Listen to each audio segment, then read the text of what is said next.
ঢাকা বিশ্ববিদ্যালয়ের ফজলুল হক মুসলিম হলে চোর সন্দেহে তোফাজ্জল হোসেন নামের এক যুবককে পিটিয়ে হত্যার প্রতিবাদে বিশ্ববিদ্যালয় ক্যাম্পাসে মানববন্ধন হয়েছে। মানববন্ধন থেকে তোফাজ্জলের হত্যার ঘটনার বিচার দাবি করা হয়েছে। শুক্রবার দুপুরে ঢাকা বিশ্ববিদ্যালয়ের অপরাজেয় বাংলাদেশ পাদদেশে এই মানববন্ধন হয়। নিহত তোফাজ্জলের গ্রামের বাড়ি বরগুনার পাথরঘাটায়। তার হত্যাকাণ্ডের প্রতিবাদে ঢাকাস্থ পাথরঘাটার শিক্ষার্থীবৃন্দ ব্যানারে এই মানববন্ধনের আয়োজন করা হয়।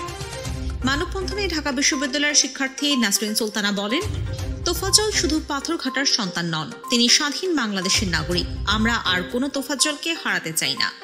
আমরা আশা রাখব বিশ্ববিদ্যালয় প্রশাসন ন্যায় বিচার নিশ্চিত করে দৃষ্টান্ত স্থাপন করবে।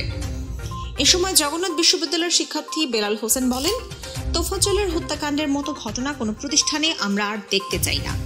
অন্তর্বর্তীকালীন সরকার ও ঢাকা বিশ্ববিদ্যালয় প্রশাসনের কাছে আমরা এই ঘটনার ন্যায় বিচার দাবি করছি।